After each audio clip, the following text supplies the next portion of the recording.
I'm Amanda Scott. I'm an assistant professor at Penn State in the history department. I received my PhD from Washington University in St. Louis, and I've been here at Penn State now for 2 years.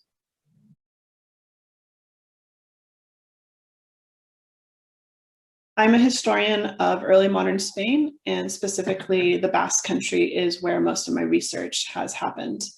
I've done a lot of archival research in diocesan and parish collections in the Basque Country, that is in northern Spain, so in Navarre, Guipúzcoa, up right near the border of France. My specializations outside of Spain are women and religion, Reformation, monasticism, just sort of general religious life, specifically at the local level during the early modern period. Since I specialize in Basque history, I also have related interests to Basque immigration during the early modern period, transatlantic immigration.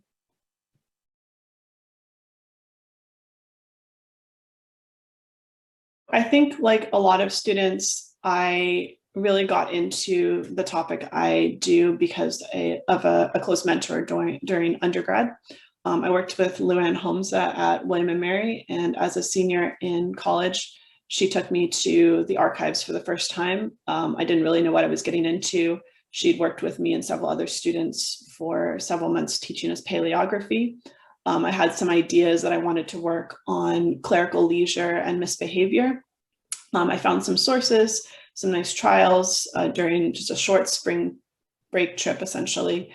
I worked on those a little bit as a senior. Those eventually became a master's thesis, which became something much more complicated than just clerical misbehavior. And while I was working on those, then as an undergrad, I started seeing references to women called sororas, which nobody was really able to tell me what they were, other than just sort of like, oh, they were kind of like nuns, but not really nuns. They were, women in the Basque Country. And then that naturally then became the project I would work on for my dissertation. And that led me then directly into the direction of working more on women in religion. And I found a good match at Washington University in St. Louis with Daniel Bornstein, and started to think broader than just Spain and the Basque Country, and thinking more about women in religion during the late medieval and early modern periods.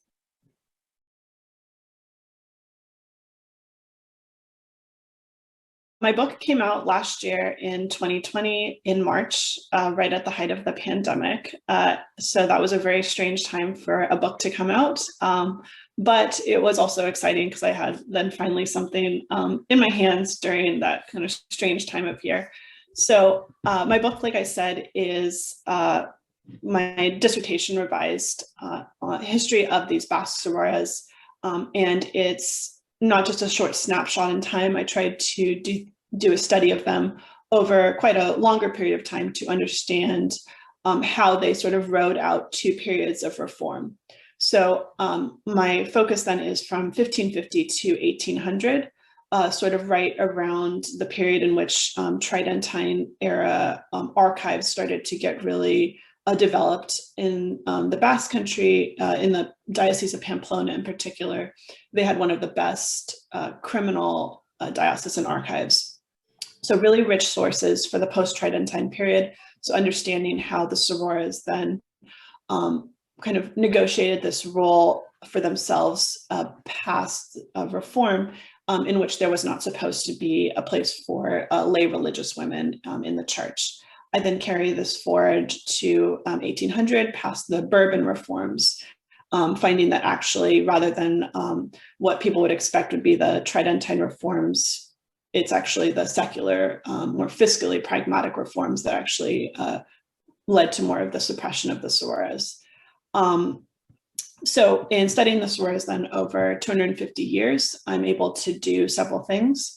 I focus obviously on trying to explain who they were, since this is such a still a relatively unknown phenomena. They are lay women who are hired by the diocese, who serve at the local level. They take out titles and licenses similar to the male clergy. They're examined by the bishop, and they serve in a kind of auxiliary liturgical role. doing a lot of preparation for the Mass, some counseling for parishioners. One of the interesting features is they are also heavily involved in mortuary rituals, and they also ring the church bells, which is quite a skill, obviously. So they're absolutely instrumental in religious life at the local level. And so in looking at how they wrote out those reforms, then I consider how localities negotiated with the diocese to say it would actually be more disruptive to remove these women. And then the diocese kind of finds a way to make sure that they are just sort of recategorized, and they're no longer than just sort of lay religious women, they're diocesan employees. And then throughout that, I also look at several other facets of the sorors, including their relationship to witchcraft, sort of sexual scandal, trying to debunk some of the expectations that they're probably just priest concubines, which is almost never the case. And then also looking at their testaments and looking at how then they position themselves as related to the church or to their natal families. So there's just, because of the nature of the records in Pamplona, there's just so much I could do with them.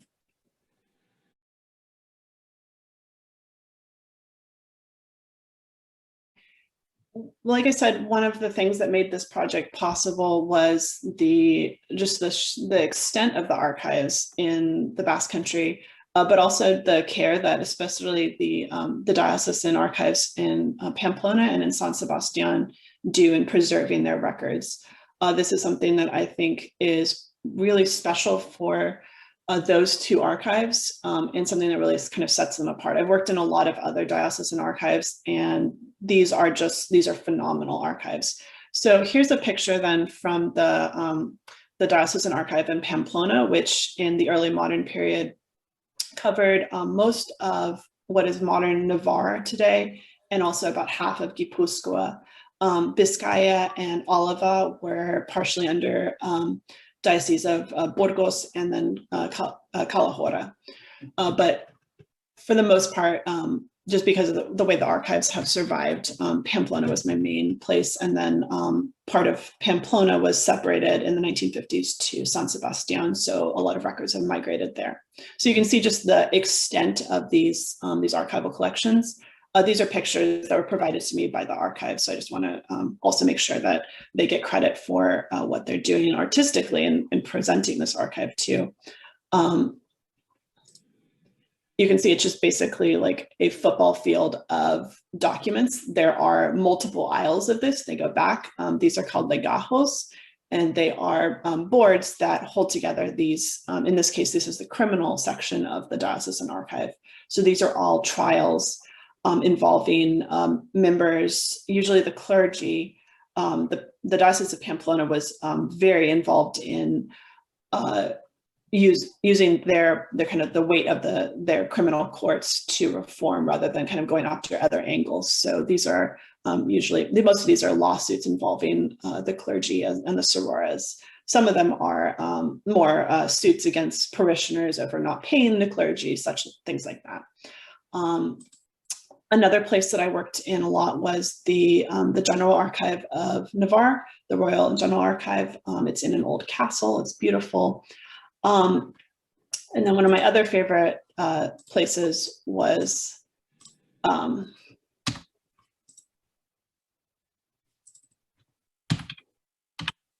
the archives in Gipuzkoa. The one in Oñati on the left here is in a 16th century university. They've since moved, but the building is gorgeous. And then here in Gipuzkoa, the General Archive in Tolosa. Both of these have a lot of testaments and presentation records for the sororas. So in terms of what these sources look like, this one is, I would say, not representative really of what I normally get, because the handwriting is so beautiful. And this is a kind of a rare record here that I had a copy made of because it's so unusual. Unusual in the sense that it's survived, not unusual in the sense that this would have been an uncommon record. What this is a title for a sorora when she takes over from her predecessor. This would be the license she would have to then get from the bishop. And the reason that this is in the archives is that when she dies, her successor would have to then present her title to show that there's a continuous tradition of sorores. So each of them then would have to have the proof that they were taking possession of a shrine in which the bishop had previously appointed a sorora. So this then goes through explaining kind of her genealogy of her predecessors. Then what we've got here then are two of what is more common that I'm working with in terms of handwriting as well as just sort of theme here. These are two trials involving the sororas. The one on the left is a trial about what will happen if there's too many sororas in one place. Usually the sororas serve in pairs of one or two, and then with usually a helper. But there's a fear that they're just going to turn into groups of lazy women. So there's some trials about that. And that is one of the things that really kind of sets them apart from nuns, because they're not supposed to be living in monastic communities and they take only simple vows. Then here on the right is one of the most important trials that I was using for this, which was determining jurisdiction of the sororas. Do localities or does the bishop have jurisdiction? And this was crucial in making the argument that they're diocesan employees and therefore they can continue past the Tridentine reforms. And then these are some of the more difficult records I was working with. These are bills of sale and testaments for the sororas, showing kind of property transfers and how closely they were tied to their communities.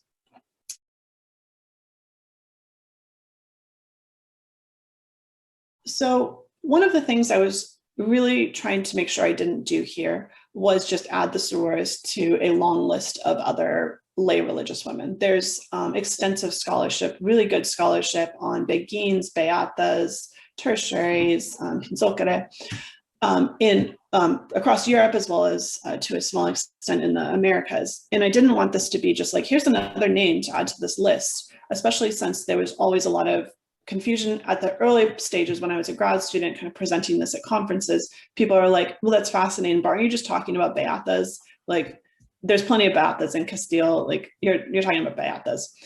So early on, I had to do a lot of work positioning this against other scholarship, or not against, but kind of within, to explain that these were actually different sorts of women. They took only simple vows, as I mentioned, and they actually could leave the sororia if they wanted to. So that actually gave them a lot of flexibility, making it very prestigious and very competitive. They had a stipend paid from the diocese. And so all of these things made these were not sort of last options for women. These were things that they wanted to do, their families really wanted to see them doing, and it was not just like a dumping ground for unmarriageable women. So on the one hand, I was trying to put this into conversation with these other women, but on the other hand, really give the voice to the sororas that these were actually a very different kind of women. And from the Catholic perspective, it was really important because this was very clear to me that this was a good example of how the Tridentine reforms and the Catholic Reformation is often perceived as very repressive. But in this case, this was a place in which women actually carved out significant power for themselves, and that was protected. And actually the way the diocese interpreted Tridentine reforms in Pamplona meant that they were given this position that actually lasted a lot longer than other forms of religious women elsewhere in Europe, but also was much more powerful. And so it was a really special place for them, but I think that was also a really good example for people kind of just more maybe tangentially interested in this topic to understand, like, hey, this is actually a place in which we can see that the sort of the Black legend of the Catholic Reformation, not nearly as repressive, maybe as sometimes we expect it to be.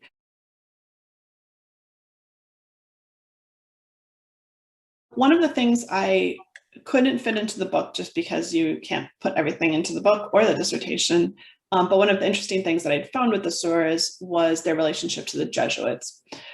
Specifically, Ignatius had a number of sororas in his family, and I felt certain early on reading these sources that this was actually probably a key to understanding some of the general receptivity of the Jesuits to women religious, and also better understanding Ignatius's relationship to women, which has been there's been plenty of study on that.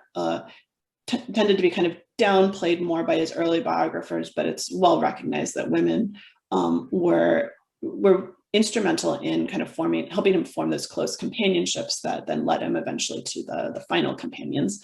So I'm working on a forthcoming article on Ignatius's relationship to the Sororas, and that will be out in the Journal of Jesuit Studies next year. And then in addition to that, I have several other projects that will be moving away from the Sororas, though I really do hope to eventually get back to working on women. I have one project that is on transatlantic testaments of the Basque immigrants, considering how memory forked when immigrants to the New World would be gone for 30 years and would then remit money back to their natal villages. And the natal villages would be like, well, we haven't seen this guy for 30 years. We really don't want to follow through with this bequest. We don't like that priest very much that he left money to. I don't know why he would leave it to that church. Nobody goes there anymore. So understanding kind of how there's basically two directions of memory when an immigrant leaves. And then the other project that I have is tentatively titled Hot on the Trail, a Pilgrimage and Crime in Northern Iberia. And this one is sort of a microhistory, 4 takes, if you were, of a amnesiac pilgrim priest on the Camino de Santiago who's arrested for espionage. So I'm looking at the case in terms of mental illness, treatment of the vagrant poor, fear of foreigners, sort of four looks at how to read this trial and understand what was actually happening.